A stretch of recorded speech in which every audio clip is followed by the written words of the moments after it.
हमने भारतीय नागरिक सुरक्षा संहिता के लगभग सभी नोटिस जो पुलिस द्वारा दिए जाते हैं वो हमने कवर कर लिए हैं। आज हम लोग डिस्कस करेंगे सेक्शन 195 भारतीय नागरिक सुरक्षा संहिता का नोटिस। ये पहले हुआ करता था सेक्शन 175 सीआरपीसी का notice.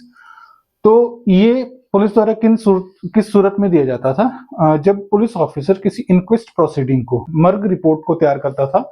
Section 174 CrPC old provision, अब जो नया प्रोविजन है 194 भारतीय नागरिक सुरक्षा संहिता है।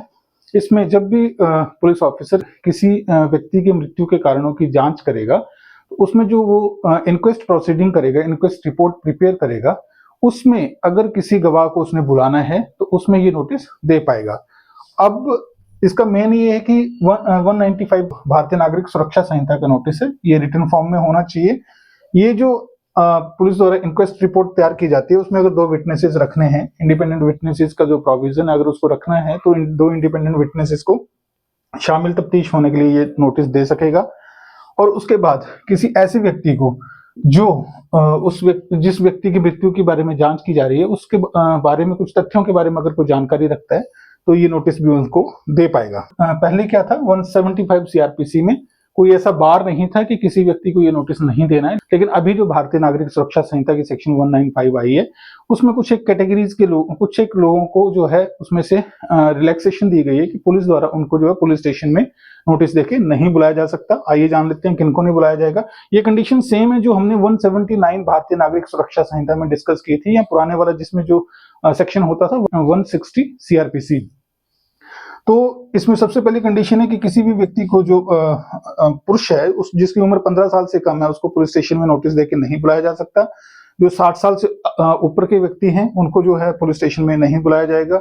किसी महिला को नहीं बुलाया जाएगा। किसी ऐसे व्यक्ति को जो मेंटली एंड फिजिकली डिसेबल्ड है, मानसिक और शारीरिक रूप से अक्षम लोगों को नहीं बुलाया जाएगा। एक्यूट इलनेस में कोई अगर व्यक्ति है तो उसको भी जो है नोटिस देके पुलिस द्वारा नहीं दिया जाएगा। और इन सभी की अगर बाय द वे पुलिस ने इंक्वेस्ट प्रोसीडिंग के दौरान कोई स्टेटमेंट लिखना है तो वो उनके घर पर जाकर जो है इस स्टेटमेंट को लिख पाएंगे। साथ में एक और इम्पोर्टेंट चीज कही गई है, जैसे 179 भारतीय नागरिक सुरक्षा संहिता में प्रोविजन था वैसे ही यहाँ रखा गया कि अगर ये वाले लोग जिनको कहा गया है कि नोटिस देके पुलिस स्टेशन नहीं बुलाया जाएगा, अगर विलिंगली पुलिस स्टेशन आ जाते हैं तो पुलिस जो है इनको अलाउ करेगी, रीजंस लिखेगी केस डायरी में और उनको अलाउ करेगी ज्वाइन इन्वेस्टिगेशन करने के लिए और उनका जो है स्टेटमेंट लिख पाएगी। अब एक इंपॉर्टेंट चीज और कही गई है कि 195 भारतीय नागरिक सुरक्षा संहिता का अगर किसी विटनेस को नोटिस दिया है और अनलेस एंड अनटिल उस जो इंक्वेस्ट प्रोसीडिंग है, इंक्वेस्ट रिपोर्ट है, उसमें अगर कोई कॉग्निजेबल ऑफेंस निकल कर नहीं आता तो इन लोगों को किसी भी मजिस्ट्रेट के समक्ष जो है स्टेटमेंट देने के लिए नहीं बुलाया जा सकता। मतलब इनको कहीं पर जो है विटनेस साइट नहीं किया जा सकता। आप जो है अगर उसमें एफआईआर होगी, अगर इंक्वेस्ट रिपोर्ट में कोई कॉग्निजेबल ऑफेंस निकल के आता है और उसमें अगर एफआईआर होती है तो चार्जशीट अगर होगी तब वो जो स्टेटमेंट्स हैं उनको जो है चार्जशीट में साइट किया जा सकता है, उनको एज ए विटनेस जो है बुलाया जा सकता है। लेकिन जो इंक्वेस्ट रिपोर्ट में जो है इनको कहीं भी विटनेस के तौर पर स्टेटमेंट देने के लिए किसी कोर्ट में नहीं बुलाया जा सकता। तो आज हमने डिस्कस किया सेक्शन 195 भारतीय नागरिक सुरक्षा संहिता का नोटिस हमारे सारे कंप्लीट है। अगर ये वीडियोस आपको अच्छे लग रहे हैं तो चैनल को जरूर सब्सक्राइब करें, सभी लोगों के साथ शेयर करें ताकि ये वीडियोस जो है ज्यादा से ज्यादा लोग देख सकें। तो मिलते हैं हमारे अगले वीडियो में। जय हिंद, जय भारत।